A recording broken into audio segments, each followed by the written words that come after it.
اب بات کریں گے انتخابی مہم کے حوالے سے۔ چیئرمین پیپلز پارٹی بلاول بھٹو نے کہا ہے 8 فروری کو تیر پر ٹھپا لگا کر چوتھی مرتبہ وزیراعظم بننے کے خواہش مند کی سازش کو ناکام بنائے۔ راولپنڈی کے لیاقت باغ میں جلسے سے خطاب کرتے ہوئے بلاول بھٹو نے کہا کہ نون لیگ کے نظریاتی کارکنوں کو سمجھائیں یہ اب وہ نون لیگ نہیں رہی، تحریک انصاف کو جو نشان نہیں ملا اس میں ان کے وکلا کا ہی قصور ہے۔ ایک جماعت نے وہ پرانی سیاست اپنایا ہے جس سے انہوں نے توبہ کر دیا تھا چارٹر آف ڈیموکریسی سائن کرتے ہوئے۔ ایک جماعت نے اپنا ہی ووٹ کا عزت کا نعرہ بھول کے وہی پرانی سیاست اپنائی ہے، اور وہ سمجھتے ہیں کہ وہ آج سے چوتھی بار وزیر اعظم بن چکے ہیں۔ یہ ان کی غلط فہمی ہے۔ اس ملک کی اکثریت کسی بھی شخص کو چوتھی بار وزیر اعظم نہیں دیکھنا چاہتا۔ اگر کسی طریقے سے یہ شخص چوتھی بار بنا وزیر اعظم، یہ ملک اس کو وزیر اعظم مانے گا نہیں۔ یہ ملک کیسے چلے گا؟ یہ معیشت کیسے چلے گا؟ اگر آپ سوچ سمجھ کے ووٹ ڈالتے ہو تو یہ جو چوتھی بار بڑھنے والے غیر جمہوری سازش ہے، انشاءاللہ تعالی پاکستان کے عوام پاکستان پیپلز پارٹی کے ساتھ مل کے اس سازش کو ناکام کروا سکتے ہیں۔ نون لیگ کے نظریاتی کارکنوں کو سمجھائے کہ یہ وہ نون لیگ نہیں رہا، یہ ووٹ کی عزت نہیں، ووٹ کی بےزتی کر رہے ہیں۔ عمران خان وزیر اعظم کسی بھی صورت میں نہیں بنے گا۔ باقی جو ان کے جماعت کے نہ چیئرمین ہے نہ سیکرٹری جنرل ہے، تمام جو عہدیدار ہے وہ پلانٹڈ ہے، پلانٹڈ۔ ان کو یہ سمجھ ہونا چاہیے کہ یہ جو آپ کا نشان نہیں ملا یہ اپنے لوگوں کا قصور، کسی اور کا قصور نہیں ہے۔ مسلم لیگ نون کا سیالکوٹ میں سیاسی قوت کا مظاہرہ۔ شہباز شریف نے کہا ایک سیاسی مہربان جلسوں میں کبھی مزدور کارڈ دکھاتے ہیں، کبھی کسان کارڈ۔ وہ فٹ بال میچ کے ریفری لگتے ہیں، عوام کا یہ سمندر انہیں یلو کارڈ دکھا کر میدان سے باہر کر دیں گے۔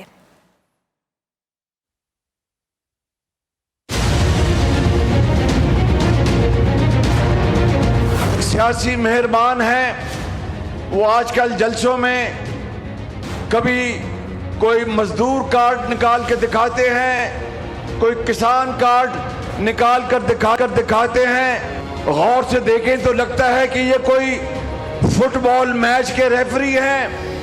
کچھ بھی ہو انشاءاللہ یہ عوام کا ٹھاٹے مارتا ہوا سمندر 8 فروری کو یلو کارڈ دکھا کے ان کو میدان سے باہر کر دے گا۔ ووٹ کی پرچی ایک پرچی نہیں ہوتی، وہ آپ کی تقدیر کا فیصلہ ہے، اس کو بہت سوچ سمجھ کے کرنا۔ آپ کا مقدر پیٹرول بم نہیں ہے، آپ کا مقدر آئی ٹی سٹارٹ اپس ہیں۔ جو شخص آپ کے ہاتھ میں پیٹرول بمز دیتا ہے، ڈنڈے دیتا ہے، وہ آپ کا ہمدرد ہے یا نہیں؟ وہ آپ کا ہمدرد نہیں۔ آج وہ بچے جن کو ورغلایا تھا اور ریاست پاکستان پہ حملہ کرایا تھا، آج وہ بچے جیلوں میں پڑے سڑے، ان کو کوئی پوچھنے والا نہیں ہے۔ سیالکوٹ یہ با وفا لوگوں کا شہر ہے۔ سب سے بڑا با وفا تو یہ کھڑا ہے میرے ساتھ۔ یہ پچھلے 50 سال کا تعلق ہے، بلکہ 55 سال کا۔ ہم نے اکٹھے گریجویشن کیا گورنمنٹ کالج لاہور سے۔ مجھے فخر ہے خواجہ صاحب پہ اور ان کے والد محترم جنہوں نے میری سیاسی ٹریننگ کی۔ تو دوسری جانب پاکستان تحریک انصاف نے بھی منشور کا اعلان کر دیا ہے۔ بیرسٹر گوہر نے نیوز کانفرنس میں کہا کہ پارٹی کا نعرہ شاندار پاکستان، شاندار مستقبل، خراب ماضی سے چھٹکارا ہوگا۔ تعلیم، معیشت اور صحت کے شعبے میں اصلاحات جاری رکھی جائیں گی۔ وزیر اعظم براہ راست منتخب ہوگا۔ کینڈیڈیٹس ریلی کرنا چاہتے ہیں، وہاں ان کی اجازت نہیں ہے۔ ہمارے کینڈیڈیٹوں کو آج اپنے انتخابی نشانات انٹروڈیوس کرانے میں کیوں یہ دقتیں پیش آئی، ان میں کیوں یہ مشکلات پیش آ رہی ہیں؟ ہم الیکشن کمیشن سے باضابطہ طور پر مطالبہ کرتے ہیں کہ اس کے خلاف ایکشن لیں۔ شاندار پاکستان، شاندار مستقبل اور خراب ماضی سے چھٹکارا، اس سلوگن کے تحت پاکستان تحریک انصاف اگر پاور میں آتی ہے اور انشاءاللہ آئے گی تو ہم ٹروتھ اینڈ ریکنسیلیشن کمیشن بنائیں گے، ریفارمز لے کے آئیں گے، اور کنسٹیٹیوشنل ریفارم میں، گورنمنٹ سٹرکچر کے ریفارم میں ایک تبدیلی یہ ہوگی کہ وزیر اعظم آئندہ ڈائریکٹلی عوام سے منتخب ہو کے آئے گا۔ ساتھ ہی ساتھ ہم اسمبلی کی مدت جو 5 سال کی ہے ہم اس کو کم کر کے 4 سال کریں گے. اسی طرح سینٹ کی مدت جو 6 سال ہے اس وقت، اس کو کم کر کے ہم 5 سال کے لیے کریں گے. اگر اللہ سبحانہ و تعالیٰ نے موقع دیا تو ہم سینٹ کو بھی ریفارم کریں گے، ہم 50% سینٹ کو بھی الیکٹ کروا لیں گے.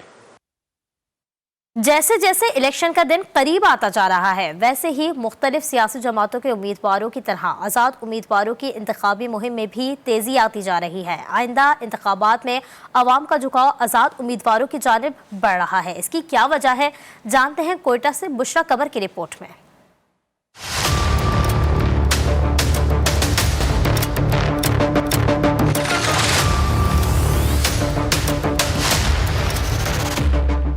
فروری کا دن قریب آتے ہی کوئٹہ میں قومی اور صوبائی اسمبلی کے حلقوں میں امیدوار عوام کے درمیان کچھ زیادہ ہی نظر آنے لگے ہیں. کہیں جلسے جلوس تو کہیں کارنر میٹنگز کی جا رہی ہیں. کئی امیدوار تو ہاتھوں میں پمفلیٹس تھامے ووٹرز کو قائل کرنے میں مصروف نظر آ رہے ہیں. مگر ووٹرز کا جھکاؤ اس مرتبہ آزاد امیدواروں کی جانب کچھ زیادہ ہی ہے. اس دفعہ تو ہم پوری جو امیدیں لگائی ہیں وہ آزاد امیدوار سے. جو آزاد امیدوار ہے ہم چاہتے ہیں وہ بندے آئیں جو ہمارے مسائل حل کریں، نہ کہ اپنے مسائل حل کر سکیں. پارٹی تو میرے خیال کوئی نہیں چلے گی، ساری پارٹیاں فیل ہو گئی ہیں. جو پارٹی چلے گی وہ آزاد امیدوار کی پارٹی چلے گی. ہم لوگ تو پارٹیوں سے بیزار آ گئے. ابھی اس بار ہم لوگ چاہتے ہیں کہ جو ہے نا ہم لوگوں کے آزاد امیدواروں کو جو ہے نا لایا جائے تاکہ وہ لوگ جو ہے نا اپنا کام اچھے طریقے سے کریں. مختلف جماعتوں کے امیدواروں کے علاوہ آزاد امیدوار بھی مسائل حل کروانے کے دعوے کر رہے ہیں. اگر 8 فروری میں عوام ہمیں کامیاب بناتی ہے آزاد امیدوار کی حیثیت سے، تو ہمارا یہ اولین ترجیح ہوگی کہ ہم یہ چھوٹے مسائل جو ہیں دنوں میں حل کریں. 8 فروری کو عوامی رائے سے ہی پتہ چلے گا کہ آئندہ 5 سالوں کے لیے کس کی قسمت جاگتی ہے. نامن فتح محمد کے ساتھ بشرا Qamar, GTV news, Quetta.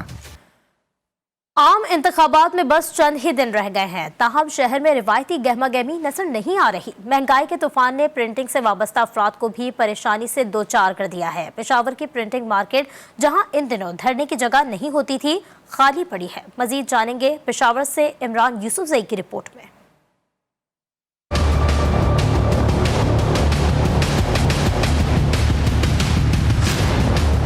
Election قریب آتے ہی پرنٹنگ کا کاروبار بھی عروج پر پہنچ جاتا ہے اور کاریگروں کو آرام کرنے کا وقت بھی نہیں ملتا. لیکن اس بار شدید مہنگائی نے یہ کاروبار بھی متاثر کیا ہے. کاروبار بالکل ٹھپ ہے. الیکشن نزدیک آ چکا ہے، اتنی مہنگائی ہو چکی ہے نا کہ اب تو میرا خیال ہے یہ جو الیکشن پہ کھڑے ہیں نا یہ بھی پوسٹر چھپوانے سے کرتے ہیں. اتنے زیادہ رونق نہیں ہے جس طرح عام الیکشن میں ہوتا ہے نا، اس طرح کام نہیں ہے جس طرح ہوتا ہے. پرنٹنگ کے کام سے وابستہ افراد جہاں گاہکوں کی راہ تک رہے ہیں، وہیں انتخابی امیدوار بھی چھپائی کے مہنگے داموں سے پریشان ہیں. ہم یہاں پہ پوسٹر چھپوانے کے لیے آئے تھے، لیکن ادھر بہت زیادہ مہنگائی ہو گئی ہے، چیزیں بہت مہنگی ہو گئی ہے. اس وجہ سے ہم بس ویسے ہی نہ کوئی کچھ خریدا ہے، بس ویسے ہی جا رہے ہیں گھر. روزگار کے ساتھ ساتھ پرنٹنگ مارکیٹ میں بھی کام نہ ہونے کے برابر ہے. کیمرامین اشفاق حسین کے ساتھ عمران یوسفزئی، GTV نیوز، پشاور. خانیوال کا حلقہ PP 211 مسائل کی اماج گاہ بن چکا ہے. حلقے کے ووٹرز نکاسی آب کے سسٹم، ٹوٹی پھوٹی سڑکوں اور صاف پانی نہ ملنے پر آگ بگولا نظر آتے ہیں. دیکھتے ہیں سعید عباس بھٹی کی یہ رپورٹ.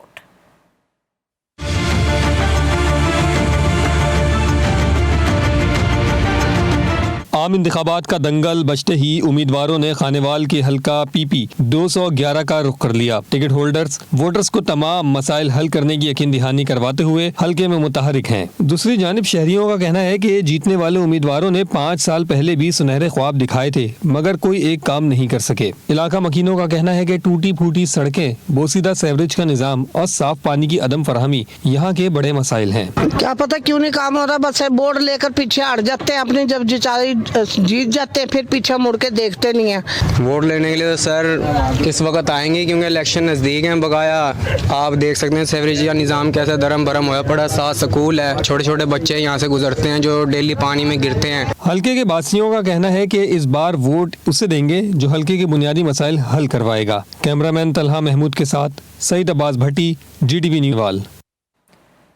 تو دوسری جانب نوشہر و فیروز کی تحصیل مورو کے وارڈ نمبر 22 میں ترقیاتی کام نہ ہونے سے ووٹرز پریشانی میں مبتلا ہیں. حلقے کے لوگوں کا کہنا ہے کہ اس بار ووٹ اس کو دیں گے جو ہمارے مسائل حل کرے گا. مزید جانیں گے ظفر الحق پنفر سے. ظفر بتائیے مزید کیا کہنا ہے عوام کا؟